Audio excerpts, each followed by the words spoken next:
이창용 한국은행 총재가 절대로 금리를 올리지 못할 것이라 생각하지 말라며 물가를 보고 판단하겠다는 기존 입장을 재확인했습니다.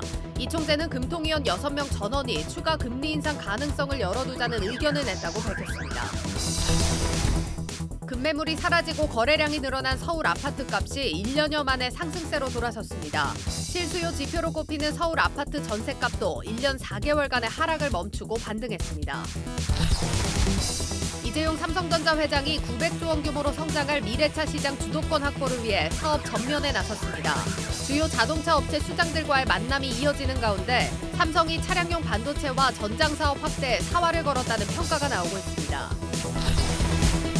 발사 예정 시간을 2시간여 남기고 발사가 중단됐던 한국형 발사체 누리호가 오늘 오후 6시 24분 다시 발사됩니다. 밤샘 점검 작업 끝에 문제가 됐던 오류를 모두 해결하고 발사 재시도를 결정했습니다.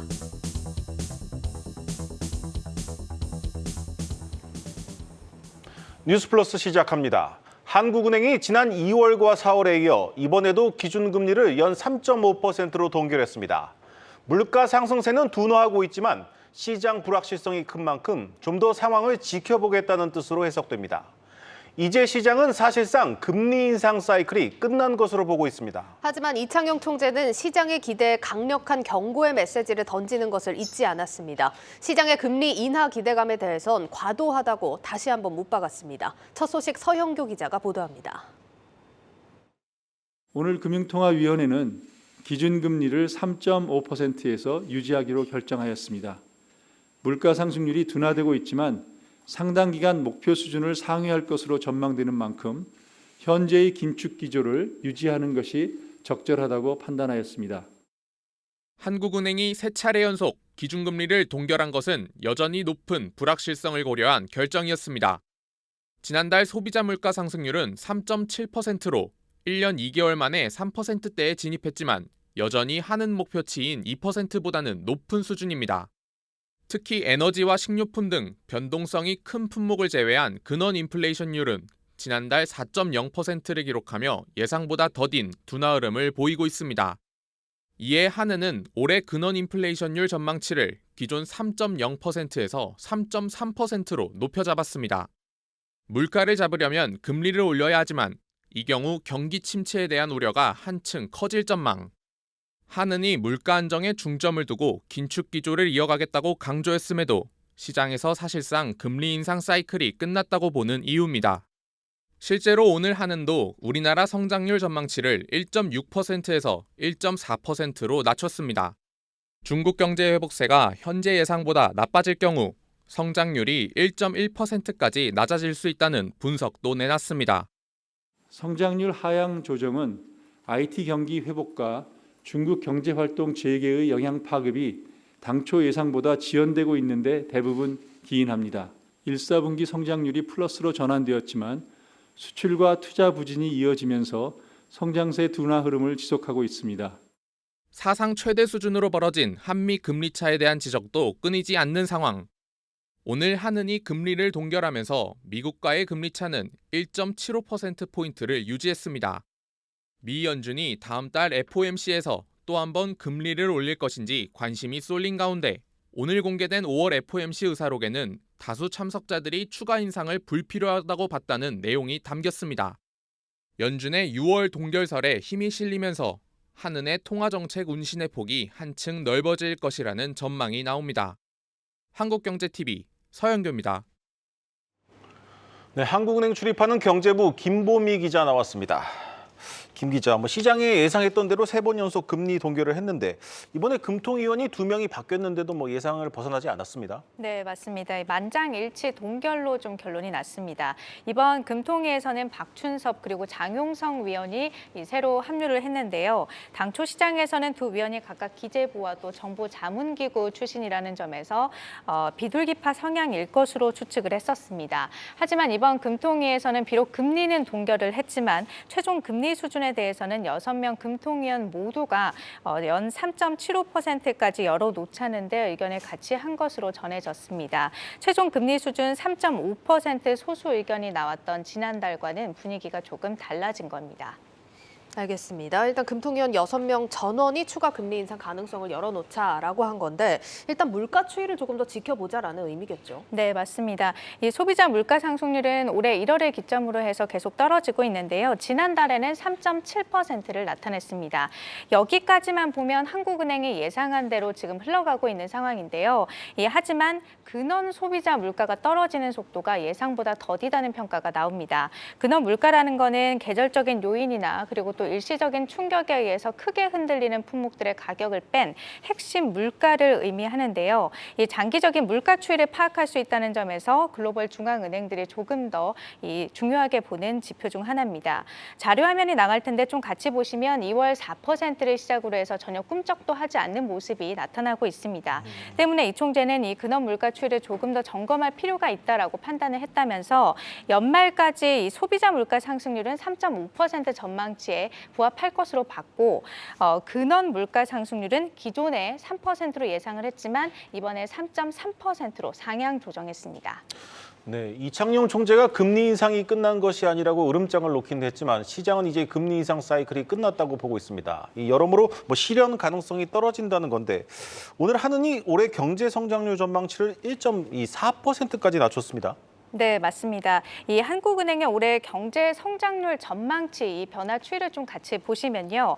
2.5%에서 시작을 해서 점점 낮추더니 1.4%까지 떨어졌습니다. 시간이 갈수록 생각했던 것보다 우리 경제 체력이 더 빠르게 떨어지고 있다는 의미인데요. 일단 무역 적자가 이 14개월 넘게 이어지면서 이 올해 누적으로 300억 달러 적자를 눈앞에 두고 있습니다. 14개월 연속 무역 적자는요. 95에서 97년 이후 처음 있는 일입니다. 예, 사실 중국의 리오프닝 효과를 좀 기대했었는데 효과가 생각보다는 미미한 것 같습니다. 문제는 앞으로 크게 나아질 것 같지가 않아서도 걱정이지 않습니까? 네, 그렇습니다. 이 대중 무역 적자는요, 지난해 10월부터 이달까지 7개월째 좀 이어지고 있는 상황인데요. 이 총재 역시 중국의 경제 회복 속도가 생각보다 좀 느리고 또 그나마 회복되고 있는 것도 내수 중심이어서 이 리오프닝 효과가 좀 제한적인 것 같다라고 평가를 했습니다. 네. 실제로 좀 중국의 소매 판매 증감률 자료를 좀 같이 보시면요.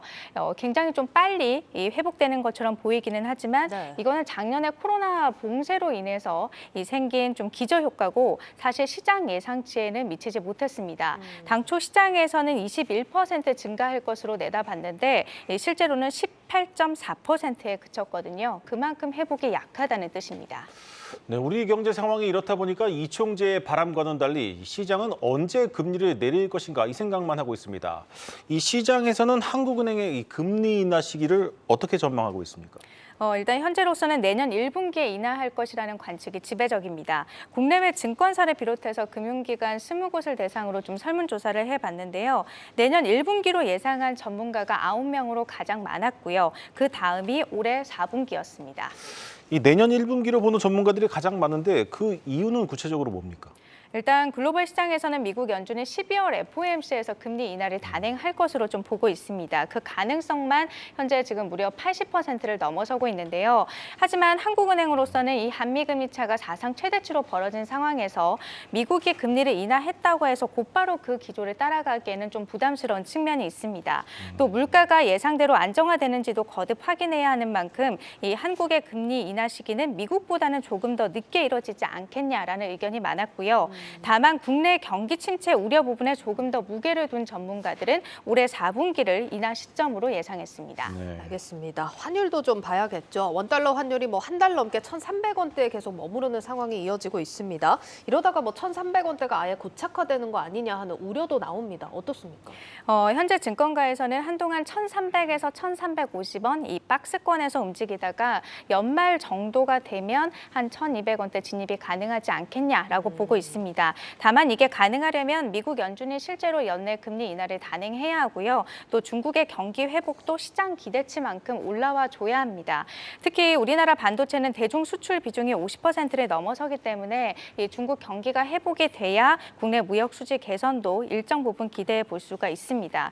일단 이 총재는 중국 경제 회복 속도가 처음에는 좀 더디게 나타나고 있지만 앞으로는 그 속도가 조금씩 좀 빨라질 것으로 좀 보고 있는데요. 워낙 불확실성이 큰 상황이어서 앞으로의 추이는 계속해서 조금 더 지켜봐야 될 것 같습니다. 네, 잘 들었습니다. 경제부 김보미 기자였습니다.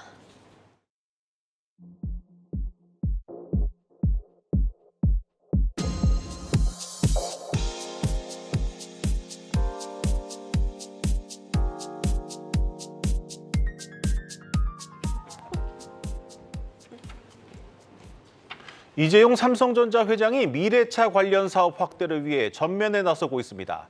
최근 글로벌 자동차 회사 CEO들과의 만남을 늘려가면서 차량용 반도체 등 미래 먹거리 확보에 총력을 기울이고 있습니다. 네, 자세한 내용 산업부 정재홍 기자와 이야기 나눠보도록 하겠습니다.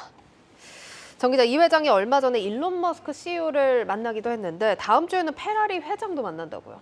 맞습니다. 이제 회장은 아니고요. 이제 페라리가 이제 다음 달 1일부터 4일까지 이제 서울 동대문 디자인 플라자에서 이제 초대형 전시회를 엽니다. 여기에 이제 수십 대의 슈퍼카를 포함해서 뭐 최신 기종까지 이 자리에서 좀 선보일 예정인데, 이런 초대형 행사를 한국에서 하는 건 아시아 최초라고 할 정도로 좀 큰 행사입니다. 근데 이제 페라리가 한 대에 수억 원이 호가하는 만큼 이제 VIP, 그러니까 주로 고객들 대상으로 행사를 진행하는 게 일반적이고, 일반 대중에게 오픈되는 건 이제 4일 딱 하루입니다. 네. 이 자리에 이제 베네디토 비냐 페라리 CEO가 행사를 이제 직접 참석을 합니다. 그러니까 페라리 수입사 FMK의 지분을 100% 확보하고 있는 효성에서 이제 VIP 명단을 조금 최근에 확정을 해서 초청을 한 것으로 알고 있는데, 이 회장도 여기에 초청된 것으로 알려지면서 좀 참석 가능성이 거론되는 겁니다. 예상이 되는 거군요. 그렇습니다. 그래서 이재용 회장이 만약 참석한다면 이제 베네디토 베냐 CEO를 만나게 되겠죠. 현재 삼성 디스플레이가 페라리의 최신 올레드 디스플레이를 공급을 이번에 하기로 했고, 네. 또 하마는 디지털 콕핏을 공급하기로 한 상태입니다. 알겠습니다. 이 회장 최근 행보를 보면은 자동차 기업들 미팅이 좀 눈에 띄는 상황인데, 특히 뭐 아까도 얘기를 했지만 머스크 CEO의 만남이 좀 화제가 되지 않았습니까? 그렇습니다. 이제 두 사람이 과거에 이제 썬밸리 컨퍼런스라고 해서 이제 CEO들끼리 이제 총수들 가들끼리 좀 만나는 그런 자리가 있지 않습니까? 네. 거기서 이제 만난 적이 있는데, 이제 따로 시간을 내서 이렇게 직접 대면을 한 건 처음이었습니다. 삼성 파운드리가 지금 테슬라의 완전 자율주행 FSD 전용 칩을 만들고 있습니다. 14나노 공정에서 이제 3세대 FSD를 만들어 왔고, 7나노 기반 전용 칩도 생산을 맡았습니다. 그런데 이제 지난해 말에 이제 대만 언론에서 대만의 TSMC가 이제 4나노에서 5나노 기반 테슬라 차세대 전용 칩을 수주했다고 이제 좀 보도를 하면서 네. 삼성전자가 이제 우량 고객인 테슬라를 잃은 것 아니냐라는 우려도 좀 나왔었거든요. 그러니까 대만 TSMC가 지금 현재 미국 애리조나에 3나노 공장을 짓고 있는데, 이제 미국에서 생산하는 만큼 어떤 생산 이점을 좀 확보했다, 뭐 이런 분석이었습니다. 근데 삼성전자에 이걸 좀 물어봤는데 삼성전자에서는 좀 강력하게 부인을 하고 있는 그런 상황이고요. 만약에 간다고 해도 투트랙으로 가는 건데, 이번에 이재용 회장과 머스크의 만남은 이런 우려를 좀 삼성전자의 관계가 나쁘지 않다라는 걸 좀 간접적으로 보여준 거라고도 해석을 할 수가 있거든요. 그러니까 더불어서 차세대 반도체에서 협력을 지속하겠다고 밝히면서 앞으로의 추후에 더 첨단 반도체 생산까지도 같이 하겠다, 이런 의미가 좀 내포돼 있다라고 보면 됩니다. 알겠습니다. 그리고 이번 만남으로 삼성 전기에 또 테슬라 카메라 모듈 공급 확대 사안에 대해서도 좀 궁금해하시는 분들이 많더라고요. 어떻게 진행이 되고 있을까요? 맞습니다. 이제 삼성 전기 같은 경우에는 사실 지난해 이제 수조 원대의 테슬라 사이버 트럭용으로 이제 좀 공급을 하게 됐다, 이런 보도도 나왔고, 이후에 뭐 LG 이노텍도 수조 원대 똑같이 뭐 공급을 한다, 뭐 이런 식으로 나와서 좀 헷갈리기도 했는데,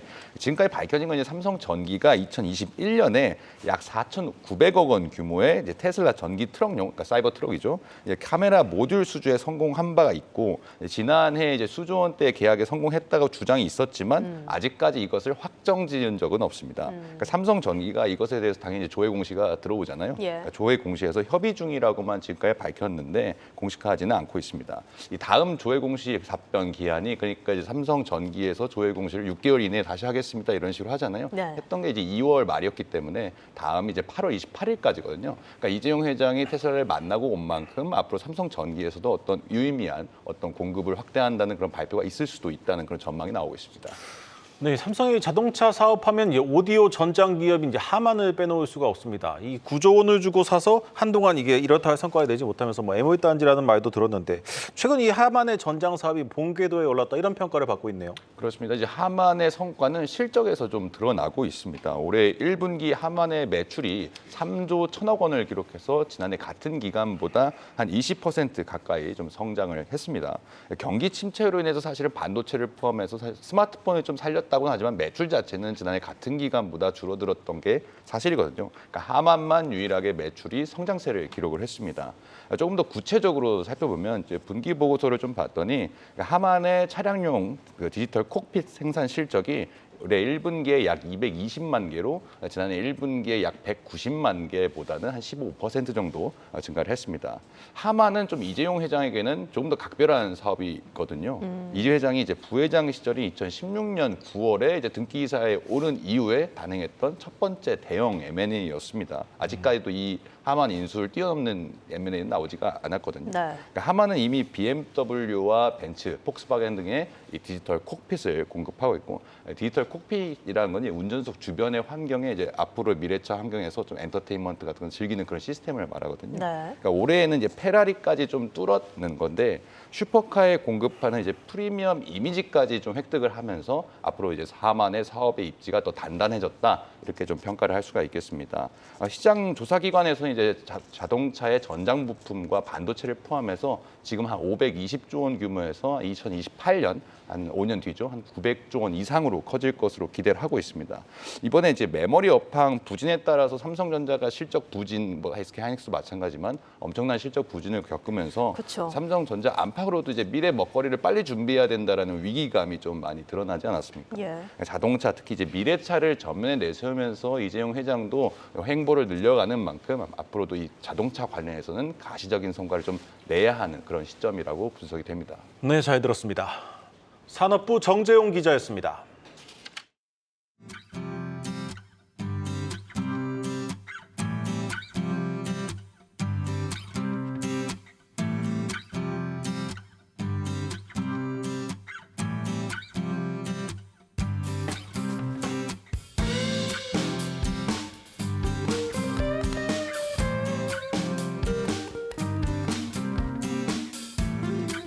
기억에 남는 게 기아차 많이 어려웠을 때였어요. 망하기 일보 직전이었기 때문에 은행 찾아다니면서 돈도 많이 꿔봤고 그때 많이 느꼈습니다. 중꺾만에 대해서.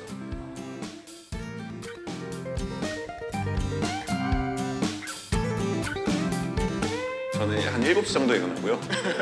회장님과 일어날 시간이 좀 차이가 있는 것 같은데, 그러고 이제 뭐 출근하면은 이제 보통 9시 정도에 출근을 해서 전날에 일어났던 여러 가지 회사의 실적들이나 이런 것들을 챙기는 일들로 이제 좀 오전 오후 시간들을 많이 보내고,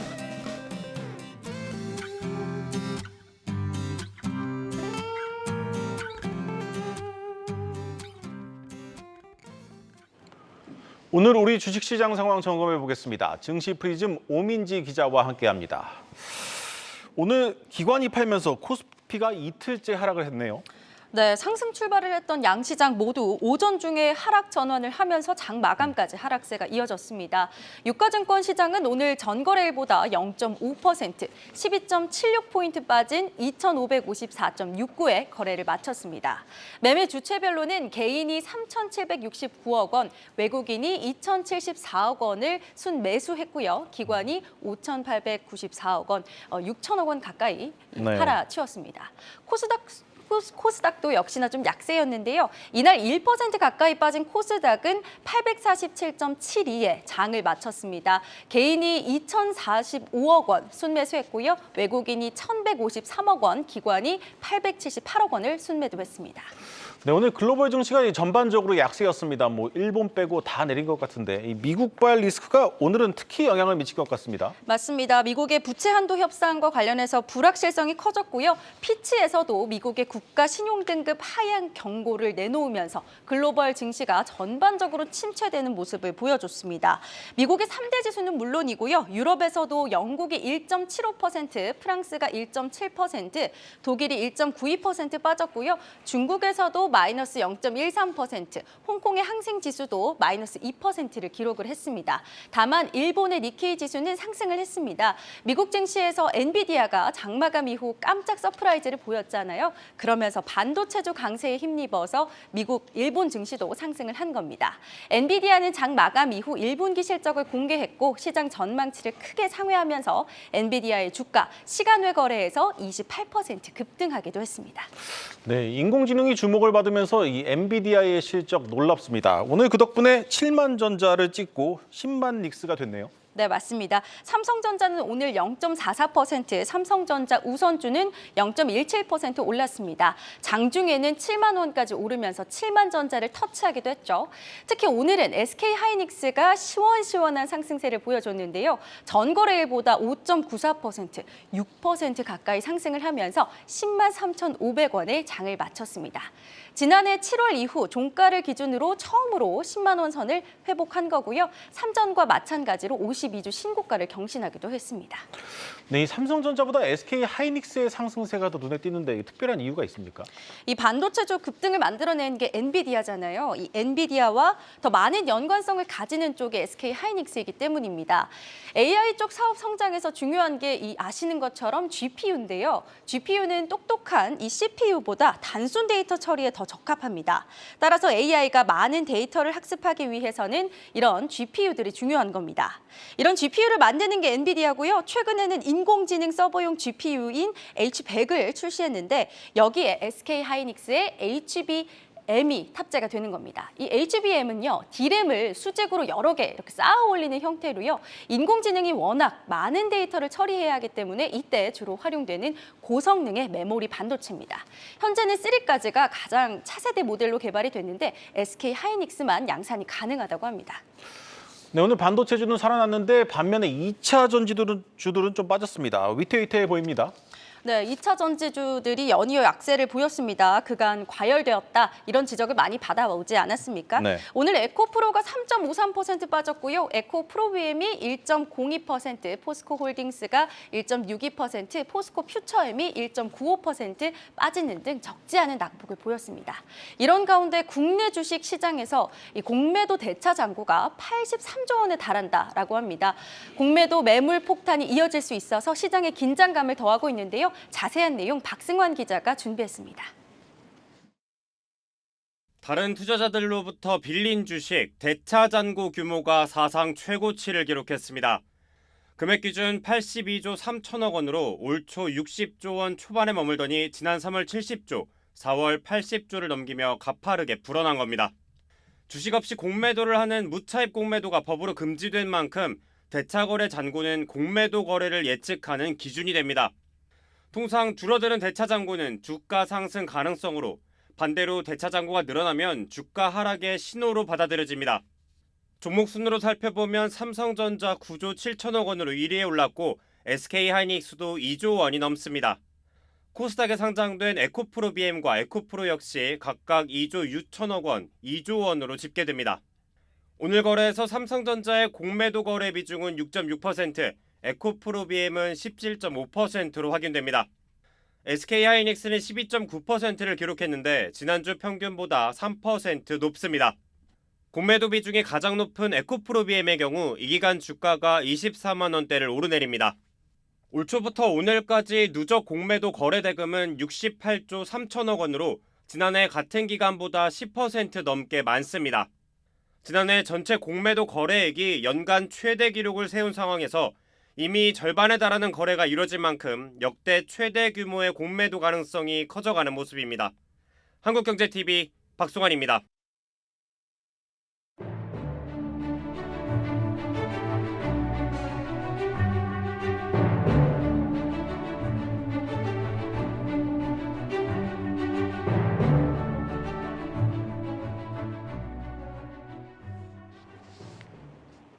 어제 발사가 취소됐던 한국형 발사체 누리호가 잠시 후 다시 우주를 향한 도전을 시작합니다.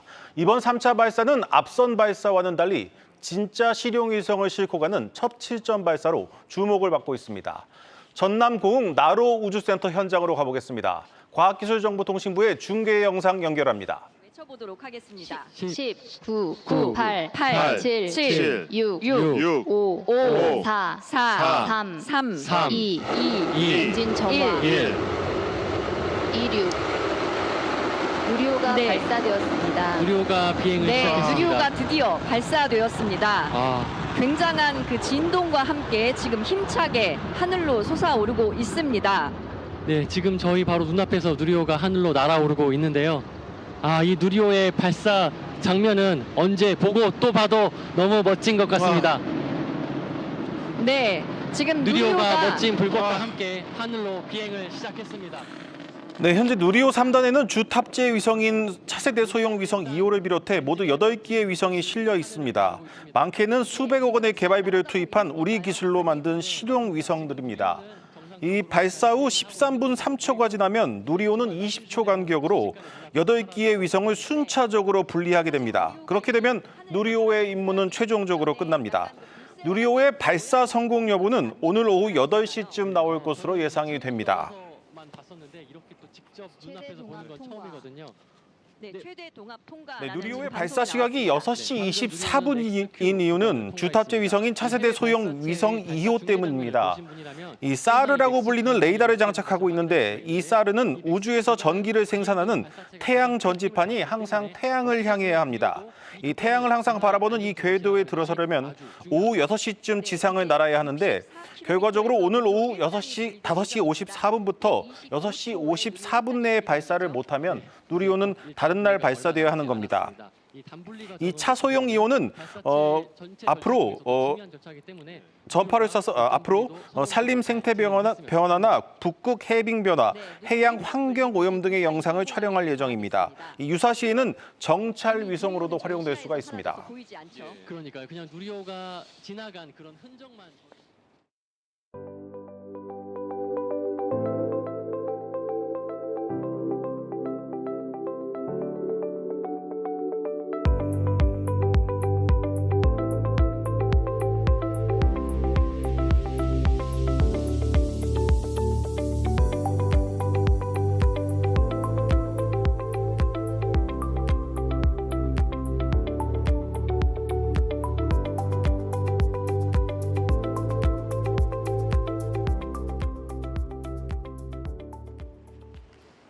급매물이 사라지고 거래량이 늘더니 서울 아파트값이 1년 만에 상승세로 돌아섰습니다.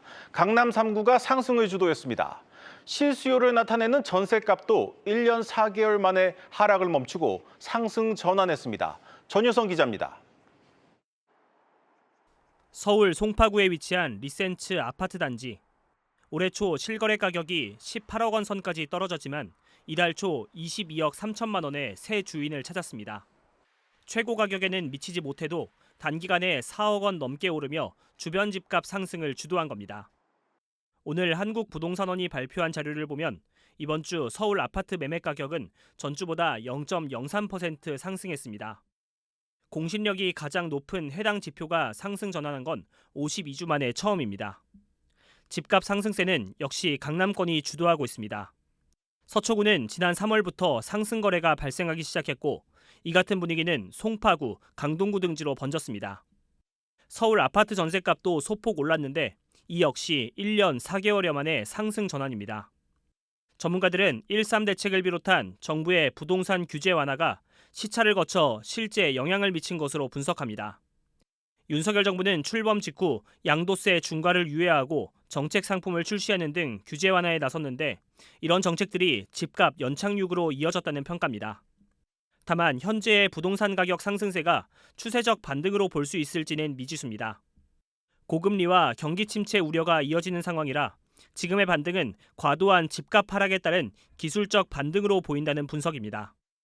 추세적인 우상향이라든지 높은 거래량을 기대하기에는 경기 상황이 썩 좋지 않은 데다가 곧 여름 계절적 비수기에 돌입하면서 거래량이 줄어들 수도 있기 때문에 당분간은 이제 보합세 속에서 지난달 서울의 아파트 매매 거래는 약 3,100건. 여전히 평년의 절반 수준에 그치고 있어 집값의 추세를 언급하기에는 아직 이르다는 평가에 무게가 실리는 모습입니다. 한국경제TV 전효성입니다. 정부가 1기 신도시 재정비를 위한 특별법을 발표한 지 100일이 지났지만 법안 통과는 여전히 기약할 수도 없는 상황입니다. 주민들의 혼란만 커지고 있는데 대표적인 1기 신도시인 경기도 분당에서는 하던 대로 리모델링이나 하자는 분위기가 감지되고 있습니다. 방서우 기자가 현장을 다녀왔습니다. 분당 정자동에 위치한 느티마을 3단지. 리모델링을 추진 중인 이곳은 지난달부터 이주가 시작돼 벌써 100가구 이상이 짐을 쌌습니다. 이사 가려고 다 준비하고 있어요. 어차피 다 하기로 한 거니까. 그냥 애당초 그걸로 시작했으니까 뭐. 30년 가까이 산 정든 집이지만 하루에 새 집골로 떠날 만큼 이주가 활발한 이유는 단 하나. 재건축이든 리모델링이든 하루라도 빨리 새 아파트에서 살고 싶기 때문입니다. 처음 입주할 때부터 지금까지 29년. 굉장히 좋죠. 새 집으로 만들어주고 특히 이제 주차 문제를 해결해 주시고 주거 여건이 점점 더 좋아지니까 그동안 이제 불편했던 점이 해소되는 측면도 있고 그래서 대부분 조합원들이 전폭적으로 지지했던 이유가 바로 옆 느티마을 4단지는 이번 주부터 이주가 시작되고 인근 구미동 무지개마을 4단지는 지난달 이주를 마쳤습니다. 정부가 일기 신도시 특별법을 마련해 재건축 규제를 완화해주고 있지만 이곳 분당에서는 빠르게 사업을 추진할 수 있는 리모델링을 고수하는 분위기입니다. 용적률을 500%까지 늘려주는 특별법이 통과되지 않는 한 사업성은 떨어지고 속도도 오래 걸리는 재건축만 바라볼 수 없기 때문입니다. 입주한다니까 앞으로 7년 후 아니에요. 7년 후면 우리가 어디 가서 몇 년을 살다가 들어와야지. 그리고 7년 후에 내가 죽을런지도 모르는데 뭘 해. 실제로 리모델링 반대 가구들과 소송을 겪다 사업이 지체됐던 한솔 5단지는 사업 재개에 필요한 주민들의 동의서를 한 달 만에 97.5% 확보했습니다. 아직 조합 설립 이전 단계인 한솔 6단지도 재건축 대신 기존에 추진해온 리모델링을 이어갈 것으로 보입니다. 한때 원희룡 국토부 장관이 직접 현장을 돌며 재건축 기대감을 높이기도 했지만 결국 지방자치단체의 책임을 떠넘기는 모습. 구체적으로 들어가는 것은 사실은 성남시 자체에다 우리가 권한을 많이 준 겁니다. 그리고 성남시에서의 그 계획은 결국 성남시 시의회에서도 통과가 돼야 그 정비 계획으로 확정이 되는 거고요. 전문가들은 10년 전 규제가 풀린 리모델링조차도 일기 신도시에는 착공한 단지가 없다며 더 이상의 선심성 정책은 주민들에게 통하지 않을 거라고 지적합니다. 한국경제TV 방서호입니다.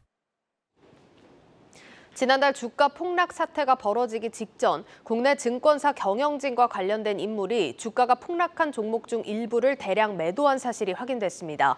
금융감독원은 차익 결제 거래, CFD를 취급하는 증권들을 현장 검사한 결과 미심쩍은 주식 거래를 한 정황이 추가로 드러났습니다. 현장에 나가 있는 취재 기자 연결해 보겠습니다. 송민아 기자. 네, 금융감독원에 나와 있습니다. 예, 이번 주가 폭락 직전에 한 증권사 임원과 관련된 인물이 주식을 대량 매도한 정황이 포착됐다고 하는데 어떤 내용입니까? 네, SG발 주가 폭락 사태와 관련해서 금융감독원이 CFD 매매 내역을 확인하던 중 증권사의 위법, 부당 행위를 몇 가지 포착해서 검사하고 있습니다.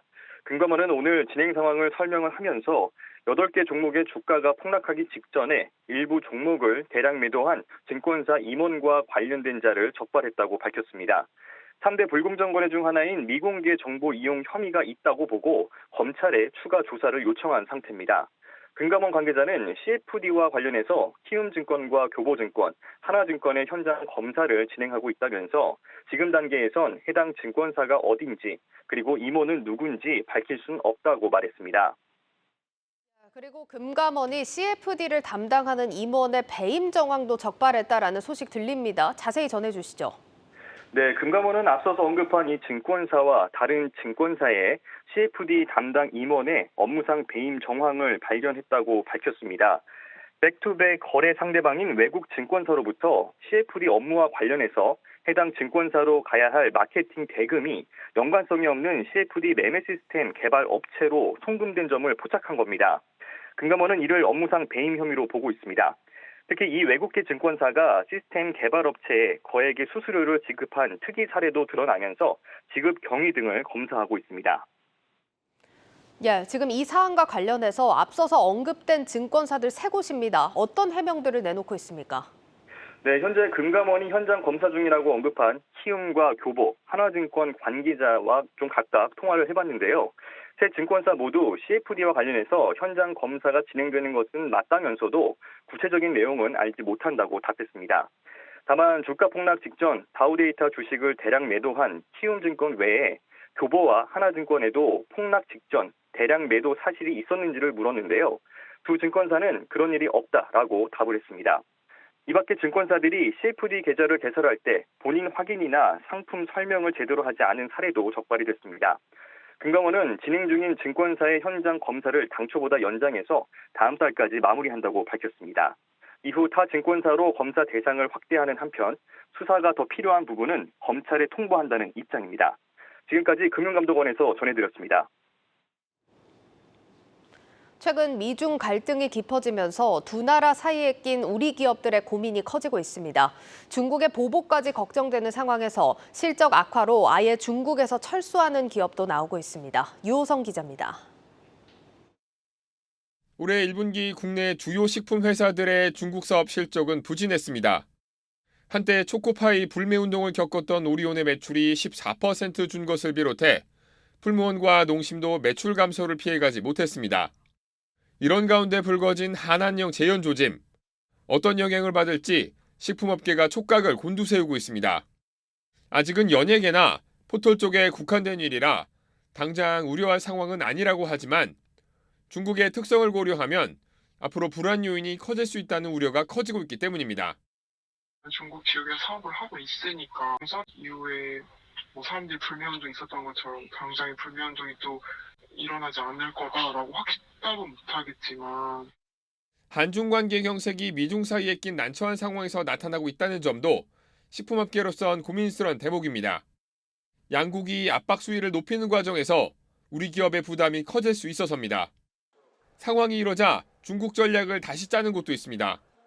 사드 사태로 한한령 악몽의 한복판에 섰던 롯데 웰푸드는 중국 시장 전략 수정에 속도를 내고 있습니다. 지금까지는 중국 사업을 단계적으로 축소해왔지만 이제는 중국 법인 지분을 아예 처분해 중국에서 발을 빼기로 했습니다. 중국 내부 공장 운영을 접는 대신 앞으로는 수출 방식으로 중국 수요에 탄력적으로 대응한다는 계획입니다. 반도체를 둘러싸고 불거진 미중 갈등의 파장이 중국에서 사업하는 국내 식품 기업들로 확산되지 않을까 고민이 깊어지고 있습니다. 한국경제TV 유호성입니다. 한 편의점 브랜드가 시중에서 쉽게 구하기 힘든 위스키를 공수해 판다는 소식에 사람들이 몰려서 장사진을 이뤘습니다. 본격적인 소비 부진 속에 실적 악화에 직면한 편의점 업계가 소비자들을 사로잡기 위한 아이디어를 짜내고 있습니다. 김예원 기자가 보도합니다. 서울의 한 편의점 앞에 긴 줄이 늘어서 있습니다. 편의점이 구하기 어려운 위스키를 들여왔다는 소식에 몰려든 사람들입니다. 일본 위스키가 좀 더 구입하기가 정말 많이 어려운데 소비자들 입장에서 좀 더 더 발걸음을 좀 더 오게 하지 않나. 판매 시간에 가까워지자 사람들은 더욱 늘어났고 한 병을 더 구매하려고 다시 줄을 서는 사람도 있었습니다. 판매를 시작한 지 20분이 지났는데요. 인기 품종은 이미 동이나 저도 사지 못했습니다. 과거 구색 맞추기용으로 소량 구비해두었던 위스키가 편의점을 찾게 만든 대표 품목이 된 겁니다. 세븐일레븐은 지난 2월 행사보다 물량을 2배 늘려 희귀 위스키를 공수했습니다. 편의점이 이런 이벤트를 하는 이유가 뭘까? 올해 1분기 편의점들은 매출은 늘었지만 수익성은 모두 악화됐습니다. 5만 점포 시대의 물량 공세가 쉽지 않은 데다 소비 경기 부진이 본격화되면서 소비 심리를 끌어올릴 전략이 필요해진 겁니다. 편의점 업계는 상품군을 다양화하며 돌파구를 마련하고 있습니다. 특정 편의점에만 판매하는 자체 브랜드 상품을 육성하기도 하고 삼겹살, 콩나물, 쌀 등 장보기 상품도 대폭 늘렸습니다. 반려견 돌봄, 전시회 예매, 환전, 택배, 금융 등 일상생활에 밀접한 서비스도 더욱 강화했습니다. 최근 CU는 한 저축은행과 손잡고 적금 상품을 판매하기도 했습니다. 고객들에게 새롭고 차별화된 혜택을 제공하기 위해 이를 통해 신규 고객을 창출하고 폭넓은 집객 효과를 거둘 수 있습니다. 편의점이 소비 부진을 딛고 근거리 유통 플랫폼으로 지속 성장할 수 있을지 주목됩니다. 한국경제TV 김예은입니다.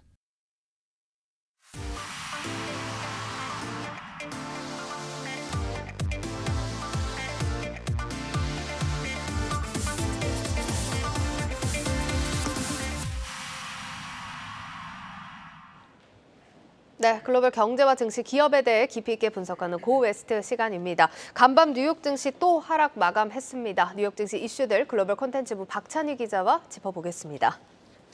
박 기자, 간밤 뉴욕 증시 미국 부채 한도 협상에 대한 우려가 계속해서 지속되는 모습이었죠. 맞습니다. 일제히 하락했는데요. 그래서 첫 번째 키워드를 좁혀지지 않는 거리라고 잡아봤습니다. 네, 정말요.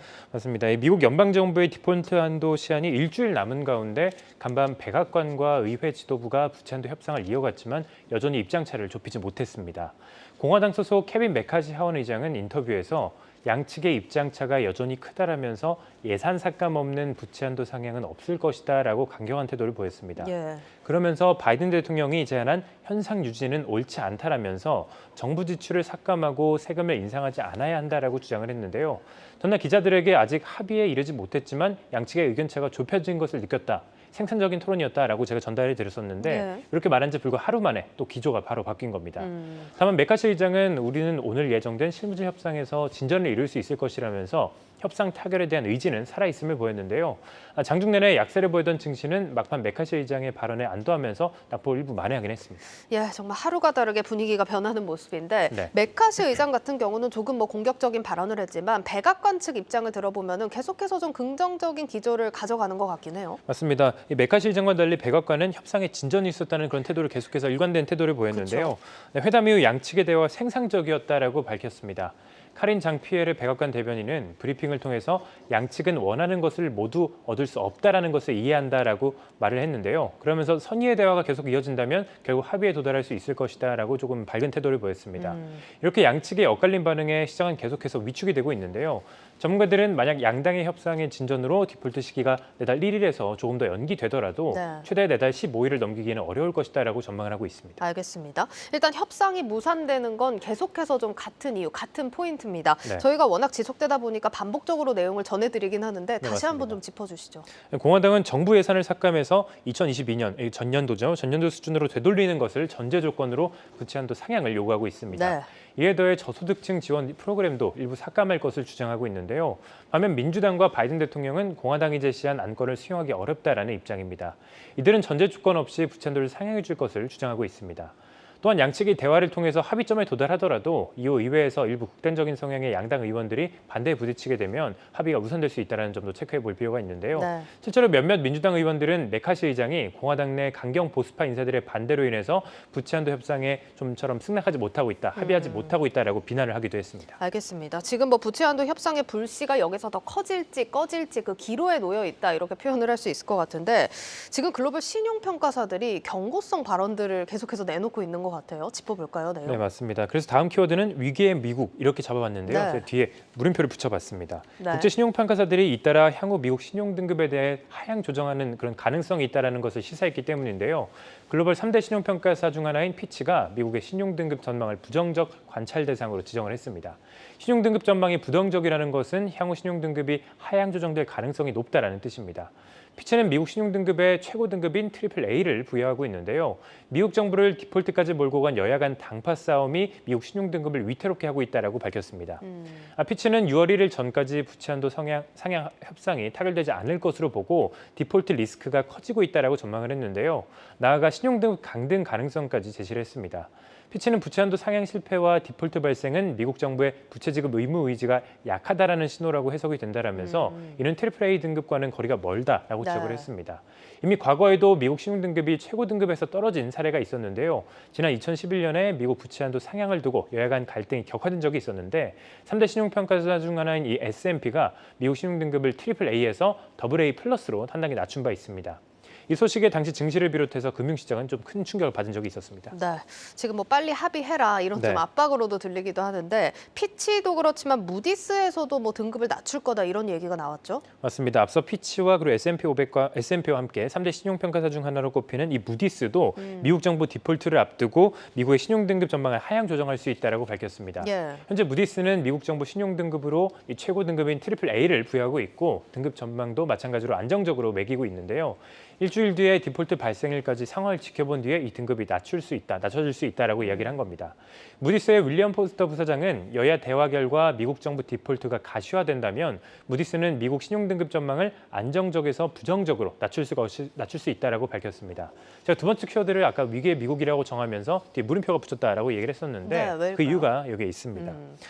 네, 포스터 부사장이 하향 조정을 시사하는 한편 이 디폴트에 대한 긍정적인 전망도 함께 밝혔기 때문인데요. 네, 그는 CNN과의 인터뷰에서 미국 정부가 디폴트에 빠지는 일은 결코 없을 것이다라고 긍정적인 이야기를 함께 내놓기도 했습니다. 백악관과 여야 지도부 간 협상이 이렇다 할 진전이 없는 상황에서 시장의 우려를 좀 일축한 건데요. 포스터 부사장은 이러한 주장의 이유로 역사적으로 미국 정부 디폴트 사례가 없었다는 점을 꼽았습니다. 알겠습니다. 아직까지 좀 낙관론이 계속해서 우세한 상황이고 주말 사이 진전된 소식을 좀 전해드릴 수 있게 되길 바라보겠습니다. 다음 키워드로 좀 넘어가 볼게요. 일단 투심이 이렇게 위축된 가운데 좋은 소식이 하나 들려왔죠. 맞습니다. 그래서 마지막 키워드는 믿을 건 역시 이렇게 꼽아왔습니다. 키워드만 봐도 내용이 좀 어느 정도 짐작이 가실 텐데요. 엔비디아 얘기겠죠? 맞습니다. 엔비디아 소식입니다.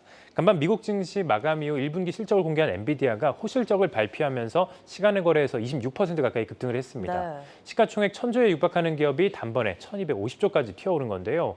특히 예상치를 크게 뛰어넘은 2분기 가이던스를 제시한 것이 이 주가 상승의 호재로 작용을 했습니다. 1분기 매출은 71억 9천만 달러로 예상치를 10% 웃돌았고 주당 순이익은 1달러 9센트로 예상치보다 18% 정도 많았습니다. 여기에 2분기 가이던스에서 매출이 110억 달러로 1분기 대비 52% 급증할 것이다라고 이야기를 했는데요. 이는 월가 예상치보다도 50%나 높은 수준입니다.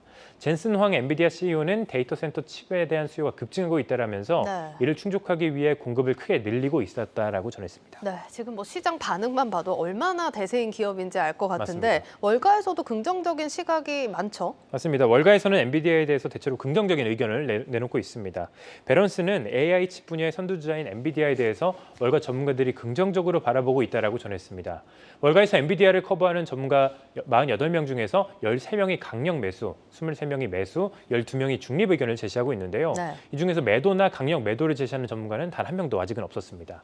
이 밖에 미국 증권사 에드워드 존스의 로건 피크 애널리스트는 시장에서 AI 열풍이 강하게 불고 있다는 것을 감안해 볼 때 올해 남은 기간 동안 엔비디아 반도체에 대한 수요는 더욱더 강해질 것이라고 평가를 했고 또 번스타인의 스테이시 라스콘 애널리스트는 엔비디아가 AI 시장에서 독보적인 입지를 확보하고 있다고 설명을 했습니다. 네, 뉴욕 증시 이슈 여기까지 정리하겠습니다. 글로벌 콘텐츠부 박찬희 기자였습니다.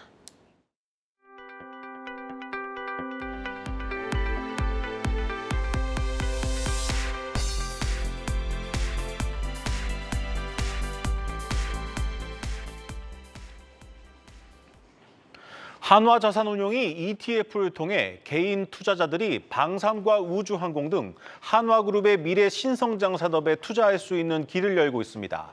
올해 초 출시한 K방산 ETF의 경우 수익률이 벌써 24%를 넘었습니다. 정호진 기자입니다. 방위산업, 우주항공, 그리고 태양광까지 국내 재계순위 7위인 한화그룹이 미래 먹거리로 점찍은 산업군입니다.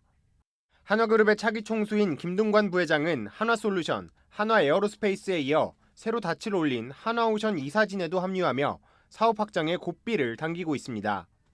한화의 금융계열사도 미래 신성장 분야에 투자할 수 있는 상품을 잇따라 출시하며 금융 내 시너지를 기대하고 있습니다.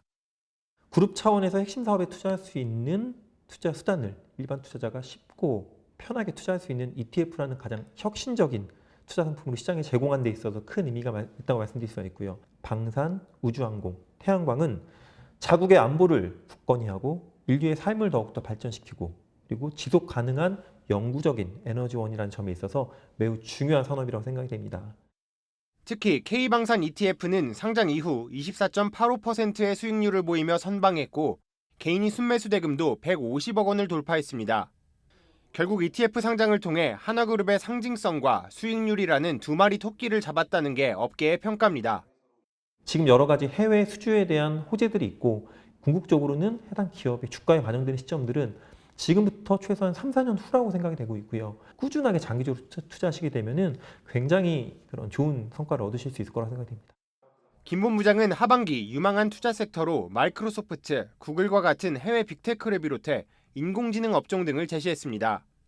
실제 엔비디아는 어닝 서프라이즈 소식에 시간의 시장에서 주가가 28% 넘게 뛰었고 알파벳과 마이크로소프트도 1분기 실적 호조에 주가 상승세를 이어가고 있습니다.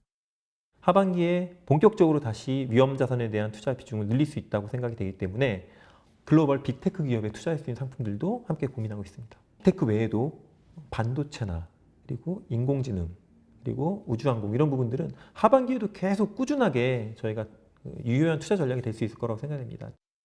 한화자산운용은 향후 혁신적인 성장이 예상되는 상품을 지속적으로 출시하며 투자자가 원하는 전략을 실행할 수 있도록 돕겠다고 밝혔습니다. 한국경제TV 정호진입니다.